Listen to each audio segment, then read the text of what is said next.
সরকারের দায়িত্ব গ্রহণ করার মাত্র কিছুক্ষণ পরেই আমি আপনাদের কাছে দুটো কথা বলতে এসেছি। আজ দ্বিতীয়বার যারা স্বাধীনতার স্বাদ আমাদের সকলের জন্য সম্ভব করল, সেই বৈষম্য বিরোধী ছাত্র আন্দোলনের শহীদ ছাত্র জনতা এবং এতে আহত অসংখ্য আন্দোলনকারীকে স্মরণের মাধ্যমেই দেশবাসীকে আমি কিছু কথা বলতে চাই। তাদের দুঃসাহসিক আত্মত্যাগ, সাহস ও সারা দেশকে ঐক্যবদ্ধ করার বিনিময়ে ছাড়া এই স্বাধীনতা অর্জন কখনোই সম্ভব হতো না। সেই সঙ্গে তাদের সেই মুক্তির আকুতিগুলো উপলব্ধি করে সেনা, নৌ এবং বিমান বাহিনীর যে অকুতোভয় সদস্যরা দেশের মানুষের পাশে এসে দাঁড়িয়ে এই বিজয়কে ত্বরান্বিত করেছেন, তাদের প্রতিও জানায় জাতির পরম কৃতজ্ঞতা ও অভিনন্দন। ছাত্র জনতার অভ্যুত্থানে আমাদের দ্বিতীয় স্বাধীনতা অর্জন উৎসবের মুহূর্তে এই স্বাধীনতাকে নস্যাৎ করার জন্য ষড়যন্ত্রকারীরা দেশে একটা অরাজকতা ও ভীতির পরিবেশ সৃষ্টি করেছে। অরাজকতা আমাদের শত্রু, একে দ্রুত পরাজিত করতে হবে। এই মুহূর্তে সরকারের প্রথম কর্তব্য হিসেবে আমরা এই ষড়যন্ত্রকারীদের কঠিন হাতে দমন করব। স্বাধীনতার মুক্ত বাতাস যেন প্রত্যেকে বুক ভরে নিতে পারে, এই নিশ্চয়তা দানেই আমাদের সরকারের প্রথম পরিস্থিতি। এই ব্যাপারে দেশবাসীর সহযোগিতা কামনা করছি। দ্বিতীয় স্বাধীনতার এই মিলন মেলা থেকে বাদ যাবে না যারা আমাদের শান্তি শৃঙ্খলা রক্ষাকারী প্রতিষ্ঠানগুলো, নৌ, সেনা, বিমান বাহিনী, বর্ডার গার্ড, পুলিশ, আনসার, গ্রাম প্রতিরক্ষা, কোস্টগার্ড, কেউ বাদ যাবে না।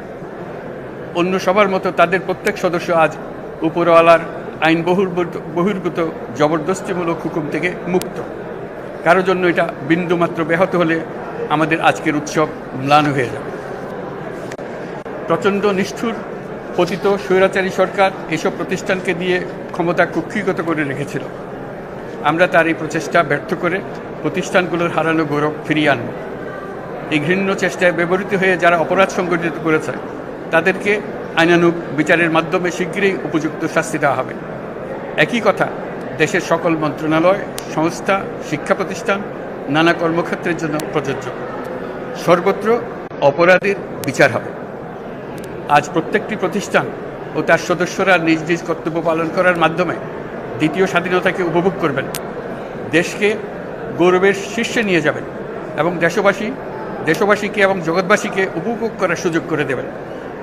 আমি জাতির পক্ষ থেকে প্রত্যেকে নির্ভয়ে আনন্দ চিত্তে নিজ নিজ কর্মস্থলে নিজ নিজ সামর্থ্য নিয়ে এগিয়ে আসতে অনুরোধ করছি। দেশের সকল মানুষকে আজ স্বাধীন, নির্ভয়, নিরুদ্বেগ থাকার জন্য নিশ্চয়তা দেওয়ার জন্য আমাদের ছাত্র শহীদরা প্রাণ দিয়েছেন। এই অভ্যুত্থানের মাধ্যমে সৃষ্ট সরকার দেশের প্রত্যেকের সরকার। এখানে থাকবে সকলের আকাঙ্ক্ষা পূরণের অধিকার। অরাজকতার বিষ বাষ্প এখন যেই ছড়াবে, বিজয়ী ছাত্র জনতা সহ মুক্ত মানুষের আইন শৃঙ্খলা বাহিনীর পূর্ণ শক্তি তাকে ব্যর্থ করে দেবে। নিষ্ঠুর স্বৈরাচারী সরকার দূর হয়ে গেছে। কাল সূর্য উদয়ের সঙ্গে সঙ্গে গণতন্ত্রের, সুবিচারের, মানবাধিকারের নির্ভয়ে মত প্রকাশের পূর্ণ স্বাধীনতার জন্য সকলের স্বাচ্ছন্দ্যে জীবন ধারণের সুযোগ প্রদানের সচেষ্ট সরকারের ঘনিষ্ঠ সান্নিধ্য ও সহমর্মী পরশ দলমত নির্বিশেষে সবাই উপভোগ করবেন। এটাই আমাদের লক্ষ্য। আমাদেরকে এই লক্ষ্য পূরণে সাহায্য করুন। সারা বিশ্ব আজ অবাক হয়ে বলছে, সাবাস বাংলাদেশ, সাবাস বাংলাদেশের ছাত্র জনতা। আমরা এই অর্জনটাকে আর অনেক দূর নিয়ে যেতে চাই। আমাদের ছাত্র জনতার জন্য কিছুই অসম্ভব নয়।